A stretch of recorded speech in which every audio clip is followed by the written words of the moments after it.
Altima, courtesy of Younger Nissan in Frederick, Maryland. For more information on their inventory, please feel free to check out the link in the description box below. So we're in this one today because I do like the Altima because all-wheel drive is actually available. You can't say that for all the competitors in the segment here. You also get 2 years or 24,000 miles of complimentary maintenance, so that is nice as well. And there is actually one major change for the 2025 Altima. So ultimately in this video, we will be testing out and going over everything about this one, from acceleration to braking, steering feel, ride quality, sound system, exhaust clip, all that fun stuff. So having said all of that, what do you guys say? Let's just go ahead and jump right into it. And as always, let's start with pricing. So as you can imagine, there are several different trim levels for the 2025 Altima. First one being the S, starting at $27,000 even, which is a $1,270 bump from the 2024 model year, in case you were curious. SV for $27,430. SR, which is the one we are in today, starting at $28,830. And lastly, the SL starting at $33,330. And so that was all pricing for the front wheel drive version.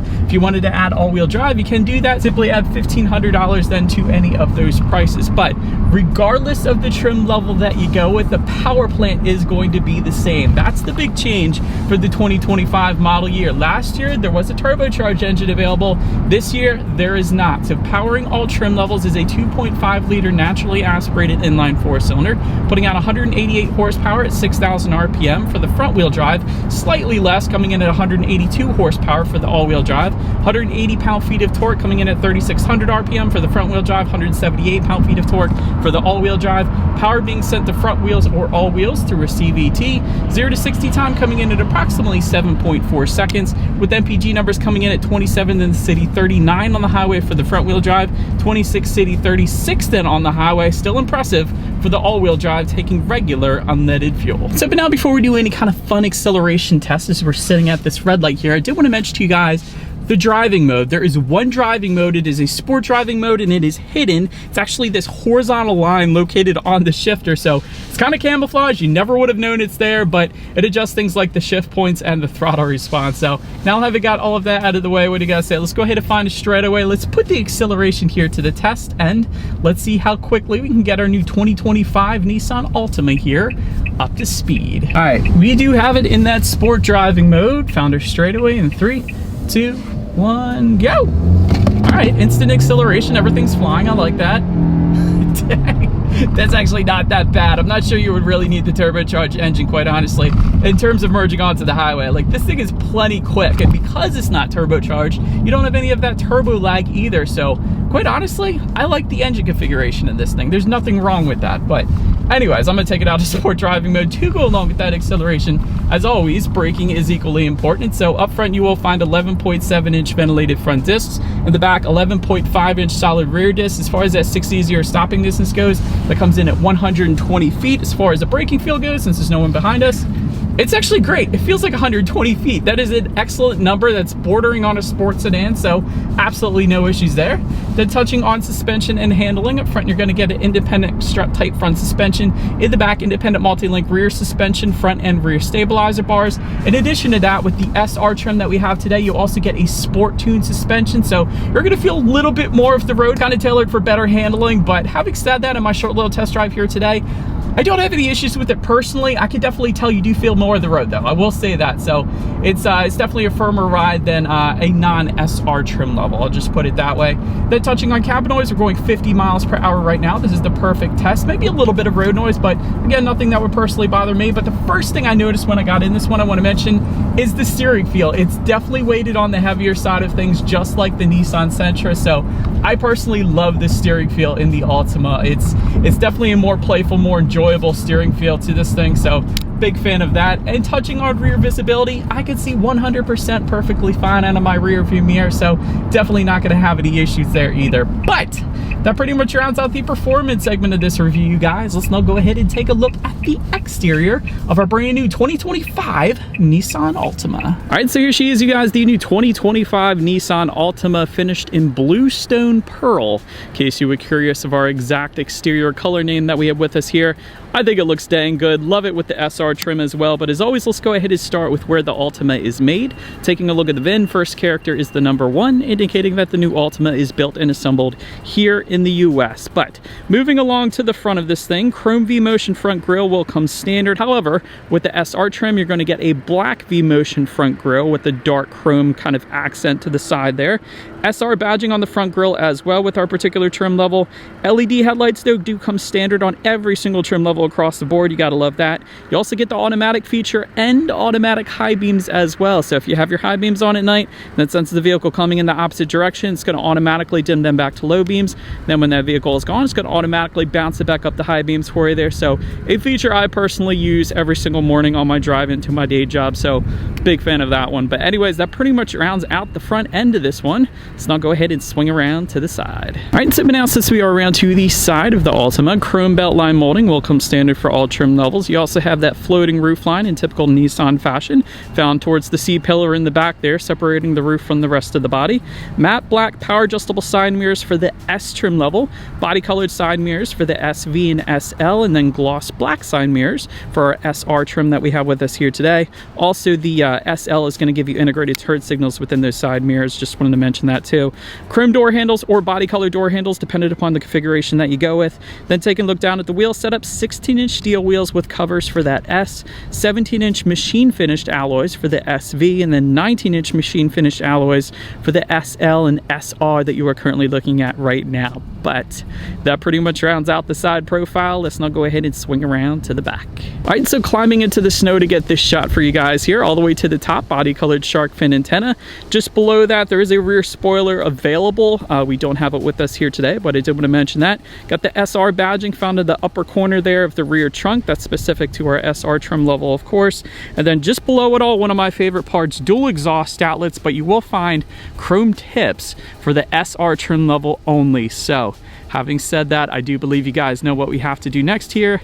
As always, here is that exhaust clip.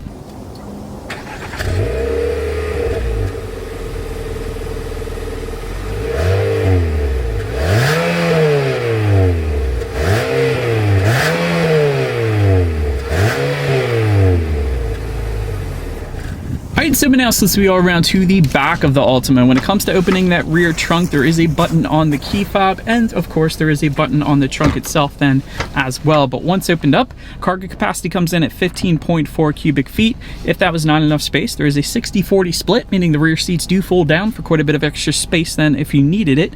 There is some cargo lighting back there. We actually had plenty of grocery bag hooks, which you very rarely see in sedans, so that was pretty cool to find. Then if you were to lift up underneath of that cargo floor, you will actually find a spare tire, which was nice as well. So then making our way up to the rear legroom, that is going to come in at 35.2 inches for reference. I'm an even 6 feet tall. This is how much space I had in the rear seats there. Rear ventilation coming with the SL trim level only if you wanted that. Rear charging ports for the SV trim level and up, and there is a rear center armrest with cup holders for every single trim level across the board, so that's pretty cool. But then let's go ahead and make our way to the front seats. Manually adjustable front seats with cloth seating for the S trim level, 8-way power driver seat for the SV trim level and up, sport cloth for the SR trim. However, there is some leather seating optional that we have with us here today, so I wanted to mention that. 4-way power lumbar for the SL, leather seating for the SL as well, and then heated seats for the SL. Although we do have them with us yet again because it is optional for the SR, but overall as far as seat comfort goes, it was okay. I like the heated seats because it is freezing today. However, this upper horizontal pressure point, not a huge fan of, so vertical seams would have done much better in this vehicle, just like I always say whenever there's this awkward pressure point. But anyways, let's now go ahead and take a look at the steering wheel. It is tilt and telescoping. It is leather wrapped for the SR trim level and up. I like the flat bottom on our SR trim as well, and it is heated for the SL trim level if you wanted that. But now let's go ahead and make our way to the startup. Let me start by showing you guys the key. You got all of your buttons located on one side of the key.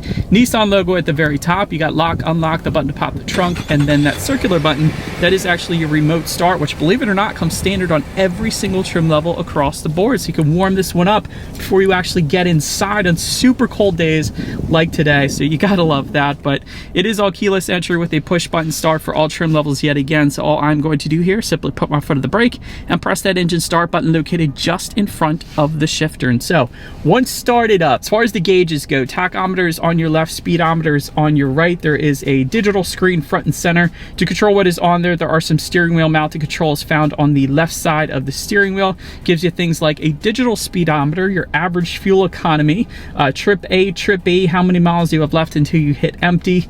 There's outside temperature, of course, and the list goes on. Pretty much everything you could possibly want on the digital portion of the gauges. Having said that, the black and white design doesn't really do it for me. I wish they had maybe some color in there, maybe some blue gauge needles or something like that, like just something that makes it fun and exciting and not so boring. That's all I'm saying. But now let's go ahead and make our way to overall interior quality. You're going to find an overhead sunglass holder for all trim levels across the board. That feels very high quality as well. Power moonroof for the SL, dual zone climate control for the SL. However, it is an option that we have with us here today. Wood trim for the SL and a wireless phone charger for the SL as well. That is optional on the SR because yet again we have that option. So that's located just in front of the shifter, by the way. Also, you have a couple USB charging ports and a 12-volt power outlet in front of that.